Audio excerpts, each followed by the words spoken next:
ये बांसुरी सुनाई दे रही है। क्या हो? अरे इस बांसुरी से तो तीनों लोगों में ये बांसुरी सुनाई दी। क्या हो? अरे इसके तात्पर्य से देखो मुझे भी अचंबा हो गया है। मैं बहुत प्रभावशाली हो गया हूँ इस बांसुरी से। क्या हो? ये किसकी बांसुरी है? मुझे बाबा छत्तीस में बता दो। कहिए भगत, ऐसा कौन सा पृथ्वी के ऊपर ऐसा कौन सा भक्त है जिसने मुझे याद किया और मैं अपनी सखियों के संग कार विहार में व्यस्त होता हुआ मेरे कार्य में विघ्न डालने वाला कौन सा भगत है? अरे बाबा जिसकी मैं प्रतीक्षा कर रहा था, कृष्ण जो कृष्ण था वो इस खाड़े में पहुंच गए हैं या नहीं? पहुंच गए हैं। इसकी मैं तो प्रतीक्षा कर रहा था। क्या हो? मैं अपने मित्र कश से वादा कर चुका हूँ, आपका मान यश बढ़ाने के लिए मैं उससे युद्ध करूंगा, आपका मान यश बढ़ाऊंगा। इसी तात्पर्य से मैं यहाँ इस खाने में प्रवेश हुआ हूँ। क्या हो? कहिए भगत, आहो आपके भक्ति मार्ग के ऊपर अत्यंत खुश होकर के और अपना समय निकाल करके अच्छा आपके दर्शन करने और खुद आपको दर्शन देने के लिए अखाड़े में आया हूँ। कहो मेरे लिए क्या हुक्म है? अरे बालक, तू मुझे क्या दर्शन देगा यार? मैं तो खुद भक्तिवान बंदा हूँ, सबसे शक्तिशाली हूँ और शिवजी भगवान से जो है मैं प्रतिज्ञा करके और मारी यश प्राप्त करके मैं इस घर में प्रवेश हुआ हूँ। पूरी शक्ति के साथ में आई यहाँ प्रवेश हुआ हूँ। देखिए भगत, आहो दुनिया में ऐसा कोई जीव ऐसा नहीं आहो जिनको कोई पूर्ण वरदान मिला हो।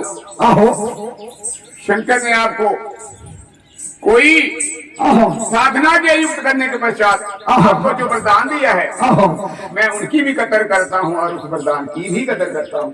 देखो, बहुत कड़ी तपस्या के बाद मुझे वरदान प्राप्त हुआ, बहुत बल प्राप्त हुआ है और मेरा अभिमान करना स्वाभाविक है।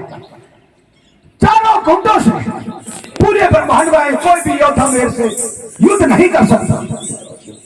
मुझे अपनी शक्ति के ऊपर पूरा विश्वास है, कोई भी योद्धा टिक नहीं सकता। देखिए भगत, मैं वास्तव में आपको थोड़ी सी शिक्षा प्रदान करना चाहता हूँ। कितना भी बलवान हो, कितना गुणवान हो, मगर अपने गुणों की व्याख्या अपने मुख से करना उचित नहीं है। उचित नहीं है। और अगर आप इसका अहंकार करते हो तो जरा सुनिए।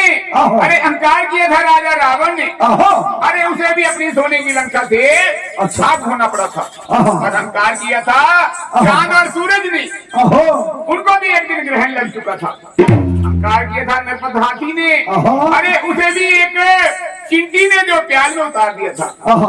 और सुनिए, अहंकार किया था श्रवण के माता पिता ने, और उनको भी एक पुत्र से अपने हाथ धोने पड़े थे। जो अहंकार पतन का कारण होता है, अहंकार को अपने मन से छोड़िए और भक्ति मार्ग में चलिए। अरे बाबा, तेरी चिकनी चुपड़ी बातों में आने वाला मैं नहीं हूँ। मुझसे युद्ध कर, युद्ध के तात्पर्य से मैं यहाँ पे आया हुआ हूँ। युद्ध तो करना पड़ेगा। मैं अपने मित्र काश से ये वादा करके आया हूँ। देखिए भरत बात, आप कह चुके जो कहना था। मुझे भी इतना लज्जित होने की कोई आवश्यकता नहीं। जिसके आप भगत हो, अरे मैं भी उसकी भक्ति में रात दिन लगा रहता हूँ। लीजिए, मैं आपकी चुनौती को स्वीकार करता हूँ। युद्ध के लिए आपके बीच में क्या हो?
मैंने बहुत तपस्या के कारण अपने से फल प्राप्त करके आया हूँ।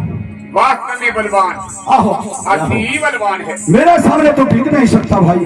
मैंने हर प्रकार से आहो, हर बल का प्रयोग किया, आहो, मेरे किसी भी प्रकार से क्षतिग्रस्त नहीं हो रहा हूँ। आहो, अच्छा, मैं अपने गुरु को शिव शंकर से आराधना करके उनसे आज्ञा लेकर के कोई ऐसा उपाय ढूंढता हूँ जिससे इनके खेत का कोई पता चले।